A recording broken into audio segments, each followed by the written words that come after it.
सिंध जे क़ौमी इनकलाबी ऐं रुमानी शाइर शेख अयाज़ खे भेटा पेश करण जे लाइ खानाबदोश राइटर्स कैफ़े पारां सिंध म्यूज़ियम कासमाबाद हैदराबाद में 3 ॾींहनि वारो 8हों अयाज़ मेलो शुरू थी वियो आहे। मेले जो इफ़्तिताह सक़ाफ़त खाते जे वज़ीर सैयद सरदार अली शाह, नूरुल्लाह शाह, नामियारी सहाफ़िन ऐं तजदीद निगार आसमा शिराज़ी ऐं ॿियनि सां गॾु कयो। अयाज़ मेले जे इफ़्तिताही तक़रीब में मुक़ररन शेख अयाज़ खे भेटा पेश कंदे चयो आहे त रियासत जो मुल्क में शामिल क़ौमनि अदब सां रवैयो बहितर न आहे। पाकिस्तान जे असेंबलियुनि में मौजूदा नुमाइंदा बि तरक़ी पसंद, रोशन ख़्याल ऐं फ़िक्री ॻाल्हि नथा ॿुधंदा। रियासत टैक्स वसूल करे थी, उन जी ज़िम्मेवारी आहे त उहा क़ौमनि जी ॿोलियुनि ऐं सक़ाफ़त लाइ कमु करे। हुक्मरान अॼु जे दौर में बि सिंधी ॿोली खां इनकारी आहिनि। सिंध ॿुॾी वई आहे, माण्हू दरबदर थी विया आहिनि ऐं असां जिन माण्हुनि खे क़ौम चवंदा आहियूं उन क़ौम जे माण्हुनि जी मथे ते छित नाहे रही। उन मौक़े ते सक़ाफ़त, सियाहत ऐं तालीम खाते जे वज़ीर सैयद सरदार अली शाह अयाज़ मेले जे इफ़्तिताही तक़रीब खां पोइ मीडिया सां ॻाल्हाईंदे ऐं तक़रीब जी सदारती ख़िताब में चयो त धरतीअ खे माता या माउ चवण जो तस्वर वादी सिंध मां आयो आहे। शाह लतीफ़ हिन धरतीअ खे माउ तस्वर कयो। शाह लतीफ़ ऐं शेख अयाज़ यूनिवर्स ऑफ तख़लीकार आहिनि। शेख अयाज़ शाह लतीफ़ जो तसलसल आहे। जो है आसमा शिराज़ी साहिबा वो भी हमारे साथ हैं, वो खुसूसन इस्लामाबाद से आई है इस शेख अयाज़ फेस्टिवल में शिरकत करने के लिए। तो मैं समझता हूँ ये तरक्की पसंद जो सोच है हमारे पाकिस्तान में, उसमें शेख अयाज़ साहब तो उसके यकीनन आइकन थे और सिंधी समाज में शेख अयाज़ साहब की जो का इन्फ्लुएंस है, जो इम्पैक्ट है, उसका जो इंस्पायरेशन है सोसाइटी में, वो मैं समझता हूँ कि जदीद मॉडर्न हमारी सिंध है उसमें उसकी मिसाल मिलना मुश्किल है। इस हवाले से ये मुस्तकिल मिजाजी के साथ 8वां शेख अयाज़ फेस्टिवल मुनक़िद करना मैं समझता हूँ इस बात की नवीद है कि हमारा समाज जो है अब किसी भी इंतहा पसंदी को, किसी भी रुजत परस्ती को अब कबूल करने के लिए तैयार नहीं है। हमारे नौजवान यूथ जो है वो अब प्रोग्रेसिवनेस, इंक्लूसिवनेस और हमारे समाज में इंसानियत का जो नाम है, तख्लीक का नाम है, मोहब्बत और प्यार का जो पैगाम है उसको आम करने के लिए आगे बढ़ चुके हैं। मैं मुबारकबाद देता हूँ इसकी पूरी टीम, अरफाना मला साहिबा और अमर सिंधु साहिबा और उनकी पूरी खानाबदोश की टीम को, कि ये बहुत बड़ी बात है कि कुछ लड़कियों ने और औरतों ने मिल के शेख अयाज़ को मर्दों के समाज में मुसलसल 8वीं बार इतना बड़ा फेस्टिवल करके उसको याद किया है। शिराज़ी ॻाल्हाईंदे चयो त पंहिंजे बारे में ॻाल्हाइणु तमामु ॾुखियो हूंदो आहे। हीअ रियासत माउ आहे जंहिंखे क़ैद कयो वियो आहे। हिकु दौरु हो जॾहिं माण्हुनि खे जेलनि में विधो वेंदो हो, हाणे सोच ते पाबंदी आहे। अयूब या ज़िया ऐं मुशरफ जे बादशाहनि खे गॾु कजे त उहा हाइब्रिड ठही थी जेका माण्हुनि जी सोच खे बंदि करे मख़सूस नज़रिए सां गॾु रहण जी कोशिशि कनि था। गुज़िरियल 4 सालनि खां हीउ मुआशिरो अंधो, ॿोड़ो ऐं गूंगो मुआशिरो पैदा करण जी कोशिश कई वई आहे। रियासत जबर करे रही आहे। खास की बात है कि मैं यहाँ पे इस मेले में आई हूँ और बहुत सालों से मेरी बड़ी ख्वाहिश भी थी और मुझे फ़ाना कहती भी रही, लेकिन बहरहाल नहीं हो पाता था। तो इस दफ़ा सोचा कि ज़रूर जाना है और तबीयत की ख़राबी के बावजूद जो है वो मेरी खुशकिस्मती है कि मैं यहाँ पे मौजूद हूँ। और दिलचस्प बात यह है कि इस मेले के आगाज़ के बाद ही मुझे शेख अयाज़ साहब का तारुफ भी मिला और बदकिस्मती यही है कि पंजाब में या पूरे पाकिस्तान में शेख अयाज़ जो है उनको उस तरह से पढ़ा समझा नहीं जाता, क्योंकि ज़ाहिर है उनकी शायरी ज़्यादातर जो है वो सिंधी ज़ुबान में है। उनकी जो उर्दू की किताबें हैं या उनका जो कलाम है उर्दू का ख़ास करके, वो भी उस बहुत मानी रखता है और उसी को पढ़ के फिर इन मेलों के बाद जो है वो तारुफ हुआ उनसे, तो पता चला कि इतने बड़े शायर इस धरती के बेटे थे और अभी भी ज़िंदा है। और इससे ज़्यादा खुशी की बात यह है कि उनकी जो इनकलाबी सोच थी और उनकी जो एक जैसे प्रोग्रेसिव पार्टिसिपेशन या सोच इस माशरे के लिए थी, वो आज भी उनकी शायरी के ज़रिए ज़िंदा है। और उससे ज़्यादा दिलचस्प बात यह है कि मैंने जब पढ़ना शुरू किया तो बहुत सारे जो सिंध के नौजवानों से बात हुई तो वो शेख अयाज़ को ऐसे समझते हैं जैसे पूरे पाकिस्तान में फैज़ अहमद फैज़ को पढ़ा जाता है, फैज़ साहब को पढ़ा जाता है, और बल्कि उससे कुछ और आगे मुझे तो ऐसे लगता है कि जैसे शेख अयाज़ जो है वो एक यहाँ पे एक वली का दर्जा जो है वो रखते हैं, और उनकी लाइनें, उनकी सतरें, उनकी शायरी, उनके ख़ास करके भगत सिंह के ऊपर लिखना, पंजाब से है भगत सिंह लेकिन उनके बारे में लिखना, मेरा ख्याल है कि शेख अयाज़ जो है वो इस धरती के बेटे हैं। उनके लिए कोई सूबा, कोई ज़ुबान मानी नहीं रखती, बल्कि वो हमारी धरती यानी इस सरज़मीन के बेटे हैं, और उनका पैगाम भी सबके लिए है। तो आई विश कि इस मेले के ज़रिए से मुझे पता चला है, तो पाकिस्तान के जो बाकी बच्चे हैं, जो नौजवान हैं, जो मेरी उम्र के लोग हैं, जो अब नौजवान नहीं रहे, उनको भी पता चले कि शेख अयाज़ कितने बड़े शायर, कितने बड़े अदीब, कितने बड़े लिखारी, कितने बड़े इनकलाबी शायर थे, और उनकी शायरी जो है वो हमेशा ज़िंदा रहेगी। तो बहुत बहुत शुक्रिया मुझे बुलाने का यहाँ पे, और मेरे लिए ये किसी एजाज़ से कम नहीं है कि मैं यहाँ पे आज शेख अयाज़ के मेले में शरीक हूँ। बहुत शुक्रिया। अयाज़ मेले में 23 किताबनि जा स्टॉल लगाया विया। खाइण पीअण जी शयुनि जे लाइ फूड कोर्ट लगायो वियो, जॾहिं त सड़को पारां हुनरमंद माण्हुनि जी ठाहियल सक़ाफ़ती शयुनि जी नुमाइश पिणु कई वई, जितां बि वॾे अंग में शेयरनि ख़रीदारी कई। जॾहिं त 8हों अयाज़ मेलो ऐं पहिरें ॾींहं बाबति डॉक्टर इरफाना मल्लाह, प्रोफेसर अमर सिंधु, ज़किया एजाज़, हसीन मुसरत शाह, ताज जोयो, इमदाद चांडियो, मदद अली सिंधी, सैयद जवार नकवी, लेखक ऐं ड्रामा नवीस ज़ेब सिंधी ऐं डीजी सक़ाफ़त मुनवर अली महसर समेत ॿियनि सिलसिला टीवी सां पंहिंजा वीचार कुझु हिन रीति वंडिया आहिनि। अहिड़ो मेलो आहे जंहिंखे ख़ासि तौर ते नौजवान तबिको जेका न सॼो साल उनजो इंतज़ारु थो कंदो रहे त कॾहिं थिए थो पियो जेका हे जॾहिं अदी इरफाना ऐं अदी अमर सिंधु वारनि जे टीम में हिन जो थीम ॾिनो ऐं शुरूआति कई त उन वक़्तु मेलनि जे हिकिड़े नए दौर जी शुरूआति थी, ऐं अॼु हिन वक़्तु ही सभु इवेंट्स मैच्योर थी चुका आहिनि। माण्हू ख़ासि तौर ते नौजवान नसल जेके आहिनि सिंध जे अज़ीम शहर शेख अयाज़ जे इंस्पिरेशन खे फॉलो था कनि पिया जेका न, ऐं उन मां हिकिड़ी नई लर्निंग थी थिए पई जेका सो हिननि मां त मां त हमेशह इहो चवंदो आहियां त हीअ मेला कराची, हैदराबाद मां कढी सखर, खैरपुर ऐं इवन पीरगोठ ऐं घोटकी जी जहिड़ा नंढनि शहर में थियणु खपंदा आहिनि। जीअं जीअं माण्हुनि में एंटरटेनमेंट में थी रिफ्रेशमेंट माण्हुनि जा दिमाग़ फ्रेश थींदा ऐं माण्हू नवाण जे लाइ सोचींदा, माण्हू जिदत जे लाइ सोचींदा। सो सुठी जेका न हीअ हिकिड़ी मौक़ो आहे माण्हुनि खे, हिकु लर्निंग जो बि मौक़ो आहे ऐं ॿियो महसूसु करण जो मौक़ो बि आहे। 8हों अयाज़ मेलो थी रहियो आहे। 2015 खां असां हीअ रवायत शुरू कई हुई ऐं अॼु उन रवायत खे 8हों साल थियो आहे, ऐं मुस्तक़िल तौर ते असां हर साल ही प्रोग्राम ऑर्गेनाइज़ कंदा था अचूं। ऐं हमेशह वांगुरु अयाज़ मेलो जॾहिं बि हिकिड़ो मेलो थींदो आहे त असांखे लॻंदो आहे त ॿिए खां बहितर आहे। इन जे करे हिन साल बि असांजी इहा कोशिशि आहे त हीउ मेलो पंहिंजे रवायत खे बरक़रार रखंदे पहिरीं खां बहितर असांजे ॿुधंदड़ लाइ, असांजे अयाज़ जे चाहींदड़ लाइ साबित थिए। उन हवाले सां असां हिन मेले में पैरेलल सेशन्स रखिया आहिनि, ऐं हिन मेले में असां न सिर्फ़ु अयाज़ जे फ़न फ़िक्र ऐं फ़लसफ़े ते फ़िक्री वेहकूं रखियूं आहिनि, पर असां मुख़्तलिफ़ किताबनि जा, पाकिस्तान जे मायानास लिखारियुनि जे किताबनि जा महूरत रखिया आहिनि, ऐं उन सां गॾोगॾु इन में रक़्स जो ऐं राग जो एलिमेंट आहे उनखे बि असां रखियो आहे। हिन अयाज़ मेले में अहम ॻाल्हि इहा बि ज़रूरु आहे त पंजाब खां असांजे 7 शाइरनि जो वफ़्तु, जंहिंमें 2 शाइराऊं नीलम बशीर ऐं आशा असलम शामिल आहिनि, उहे ख़ासि तौर ते हिन मेले में शरीक थी अचे रहियूं आहिनि। उन सां गॾोगॾु पाकिस्तान जी मायानास जर्नलिस्ट अस्मा शिराज़ी साहिबा असां वटि हिन मेले में शरीक थी रही आहे। असां वटि हिन मेले में अदी नूरुल शाह शरीक थी रही आहे, मोहतरम जामी चांडियो साहिब जन शरीक थी रहिया आहिनि। त सिंध जा ऐं पाकिस्तान जा जेके बि मायानास लिखारी आहिनि, जेके पंहिंजे फील्ड में पंहिंजो नालो मञाए चुका आहिनि, उहे सभु हिन मेले में शरीक थी रहिया आहिनि। ऐं असां उमेद कयूं था त असांजा ॿुधंदड़, अयाज़ जा चाहींदड़, हैदराबाद ऐं सिंध जा शहरी यकीनन हिन मेले में जेका फ़िक्र अंगेज़ गुफ़्तगू थींदी उन मां कुझु न कुझु हड़ हासिल ज़रूरु कंदा। ॾिसो, मेला जेके बि हूंदा आहिनि, असां चवंदा आहियूं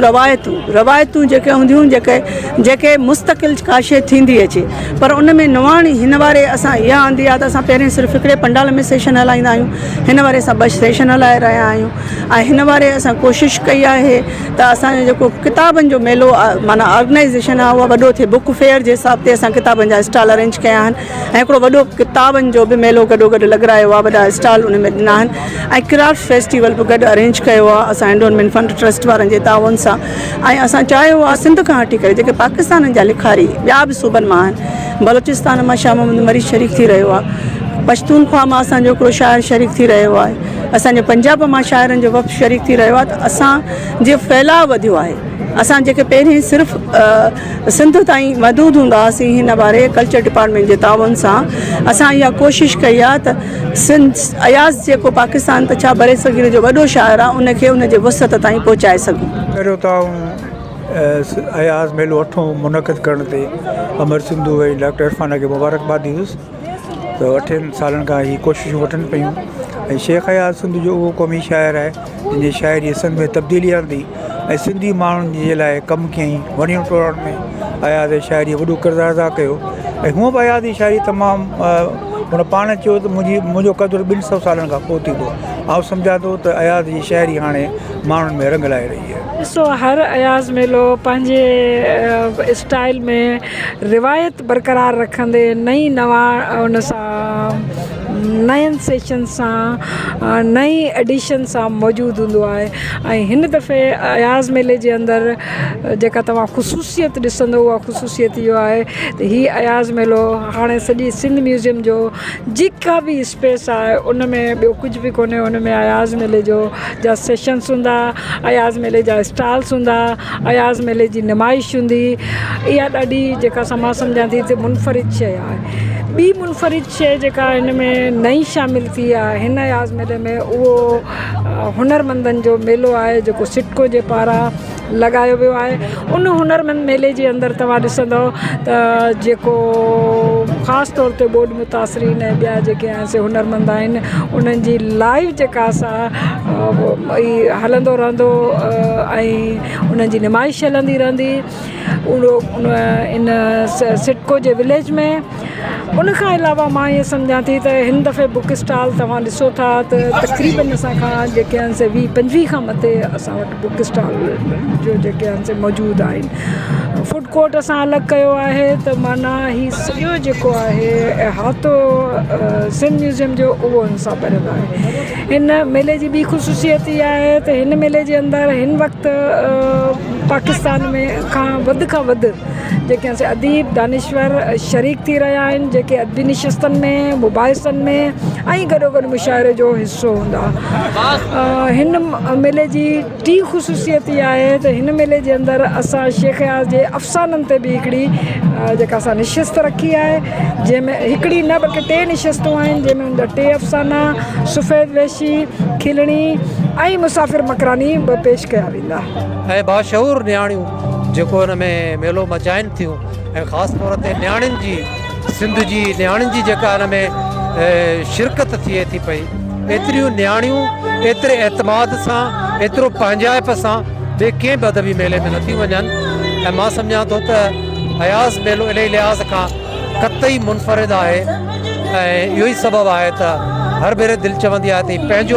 पंहिंजो पधर लॻंदो आहे अयाज़ जो पधर। ऐं मां हर सूरत में कोशिशि कंदो आहियां त पहुचां ऐं मुंहिंजे लाइ हीउ ॾींहुं यादगार ॾींहुं हूंदो आहे। सिंध वासियुनि लाइ हिकिड़ो यादगार ॾींहुं आहे। अयाज़ खे सारण सिंध खे सारण जे बराबरि आहे। अयाज़ मेलो जेको 8हों अयाज़ मेलो लॻियो आहे उहो सक्सेस आहे 7 अयाज़ मेलनि जी।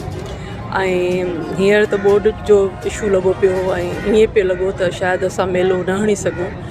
पर सॼे सोसाइटीअ मां सॼे समाज मां असांखे हिकिड़ो आवाज़ु आयो त अयाज़ मेलो लॻणु लाज़िम आहे छो जो इहे ई हिकिड़ियूं उहे कॉन्फ्रेंसिस आहिनि या अदबी महफ़िलूं आहिनि जंहिंमें असां पंहिंजे समाज जी स्टडी कंदा आहियूं, पंहिंजे समाज जे रवैयनि खे रिवाइव कंदा आहियूं। ऐं हिकिड़ो तव्हां ॾिसो पिया त माण्हुनि जी दिलचस्पी केॾी वधियलु आहे मेले में। हींअर त मां ॾिसां पई त हर कॉर्नर खां माण्हू चाहिनि था त हिन मेले खे अटेंड कयूं। हिन में न सिर्फ़ु अयाज़ ते डिस्कशन हूंदो आहे पर मां सम्झां थी त हाणे हिन मेले जा टॉपिक्स ॾाढा वास्ट आहिनि। फॉरेन पॉलिसीज़ खां वठी करे किताबनि जी लॉन्चिंग जेके नवां किताब आया आहिनि उन्हनि खां वठी करे जेके डिफरेंट इशूज़ हींअर असांजी सोसाइटी में हींअर पाकिस्तान हिकिड़े ॾाढे ॾुखे दौर खां पियो गुज़रे त इन्हनि सभिनी शयुनि खे असां एक्सपर्ट खे विहारे करे कुझु शयूं समअप करणु चाहींदा आहियूं त आख़िर असां हिन जेको अयाज़ मेलो आहे इन मां असां सोसाइटी खे छा हिकिड़ो नैरेटिव डेवलप करे ॾेई सघूं था। सो मां सम्झां थी त अयाज़ मेले असांजी समाज में पंहिंजा नैरेटिव्स डेवलप कया आहिनि ऐं हीउ 8हों अयाज़ मेलो बि तव्हां ॾिसंदो त कुझु न कुझु समाज खे ॾेई वेंदो। खानाबदोश राइटर्स कैफ़े जी हिन लान ते ई जेको आहे सिंध जे महान शाइर ऐं रुगो सिंध जो न पर पाकिस्तान बरे सगीर ऐं दुनिया जो मां चवंदुसि हिकिड़ो वॾे शाइर शेख हयाज़ खे ख़िराज तहसीन पेश करण लाइ उन जो ई 8हों जेको आहे अयाज़ मेलो मुनक़िद थी रहियो आहे ऐं इहो हिकिड़ो तसलसुल आहे ऐं इन जो मक़सदु जेको आहे सिंध जे ख़ासि तौर ते नए नसुल खे अयाज़ जे उन सोच खां ऐं उन तख़लीक़ खां आगाह करणु आहे जंहिंजो जेके शाहपारा शाइरी जी सूरत में नसुर जी सूरत में ऐं ख़ासि तौर ते उन्हनि जा जेके उहे मौज़ू जेके आम माण्हूअ जी भलाई उन्हनि जी ख़ुशहाली ऐं पंहिंजे धरती जी सुञाणप सिंध जी जेका आहे सा ख़ुदि मुख़्तारी ऐं मज़लूम ऐं ख़ासि तौर ते पीढ़ियल तबक़नि ते जेको ॾाढ आहे ऐं जेको जबर आहे ऐं आमरियत जेका हिकु मुख़्तलिफ़ रूपनि सां हिन मुल्क ते जेका आहे राता हणंदी रही आहे जॾहिं खां वठी पाकिस्तान ठहियो आहे त अयाज़ जहिड़नि शाइरनि जेको आहे सो उन फिस्तायत खे उन आमरियत खे न रुगो ललकारियो पर उन ललकार खे पंहिंजे आम माण्हू ताईं पहुचायो। हर साल अयाज़ जे साल ब साल रौनकुनि में इज़ाफ़ो थींदो पियो वञे। अयाज़ मेले जी जेका हिकिड़ी चइजे त पहुच आहे सा हर साल अञा वधीक उनजो दाइरो वधंदो थो महसूसु थिए। त पहिरीं सिंध हैदराबाद पोइ सिंध पोइ हाणे सॼे पाकिस्तान में अयाज़ मेले जूं तयारियूं थियूं थियनि ऐं सॼे पाकिस्तान मां अदीब शाइर अयाज़ मेले में अचनि था ऐं हर दफ़े असांजी कोशिशि हूंदी आहे त मेले में मौज़ूआती तौर ते नवाण आणियूं ऐं ज़ाहिर आहे असां जंहिं समाज में रहूं था उन खां बि त अलॻि कोन आहियूं त अदब सां गॾु गॾु जेके सोशल इशूज़ हूंदा आहिनि असां उन्हनि ते बि सेशन रखंदा आहियूं त जेके मौजूदा सूरत हाल सिंध में आहे उन ते असांजे अदीबनि जी छा राय आहे उन जो कहिड़ो नज़रियो आहे छो त असां सम्झूं था त अदीब ई आहिनि जेके समाज सां वधि में वधि जुड़ियल हूंदा आहिनि। असांजो उहो शाइर हो जंहिं सिंध में ज़हनी सुजागी ऐं सियासी ख़ुददारी सियासी ख़ुददारीअ जो पैगाम पंहिंजे शाइरीअ जे ज़रिए ॾिनो। नतीजे तौरु वक़्त जे आमरियतुनि न रुगो हुनखे नज़रबंदि कयो, जेल में विधो, हुन जा किताब पाबंदीअ आया, नशरियात जा ज़रिया रेडियो टीवीअ ते हुनजो कलाम ममनू करार ॾिनो वियो ऐं केतिरे अरसे ताईं इवन कुझु अरसो जमहूरी हुकूमत में बि हुन सां इहा ज़्यादती रही पर हुनजो चवणु इहो हो त मुंहिंजो जेको पैगाम आहे सो रुगो अॼु जो पैगाम न आहे, सुभाणे जो पैगाम आहे। नेठि तारीख़ मुंहिंजे हक़ में फ़ैसिलो ॾिनी ऐं नेठि तव्हां ॾिठो त तारीख़ न रुगो सिंध न रुगो अयाज़ पर सच जे हक़ में फ़ैसिलो ॾिनो ऐं उहो अयाज़ जेको सरकारी इताब हो उन जे मेले कान का सरकार उन जा किताब छपाया ऐं हिन वक़्तु सक़ाफ़त खातो उनखे उहा मञता ॾेई रहियो आहे त वक़्तु वॾो उस्तादु आहे ऐं हुन पाण बि चयो त मूंखे का परवाह न आहे, आउं सुभाणे लाइ लिखां थो, जेको नेठि त अचिणो आहे मूं ते मेलो मचणो आहे। हा, बरसात बोर्ड जे हवाले सां हीउ जेको मेलो हूअं 5 ॾींहं थींदो हुयो उनखे घटाए 3 ॾींहं कयो वियो आहे त जीअं उनखे पंहिंजो जेको आहे सो बोर्ड सताइलनि वारे ॾुख में बि खे बि पार्टिसिपेट करे सघिजे। ऐं शेख हयाज़ जो इहे जेको हर साल जीअं मेलो आहे हिन में हिन सदीअ जो जेको वॾे में वॾो शाइर आहे शेख हयाज़ उन जे हवाले सां ही प्रोग्राम हुअणु बि ज़रूरी आहे। तंहिंजे करे पंहिंजो हिकिड़ी रवायत आहे हिकिड़ो हीअ 8हों जेको मेलो आहे त हर साल जीअं थिए पियो, जेकॾहिं हिन साल न थिए हा त या उनखे मुखर कजे हा तॾहिं पोइ उन में हिकिड़ो नागो पैदा थिए हा। तंहिंजे करे इहे जेको इंतिज़ामिया आहे अयाज़ मेले जी इंतज़ामिया उन ही प्रोग्राम मुनक़द करे हिकिड़ो सुठो पंहिंजी रवायत खे बरक़रार रखियो आहे।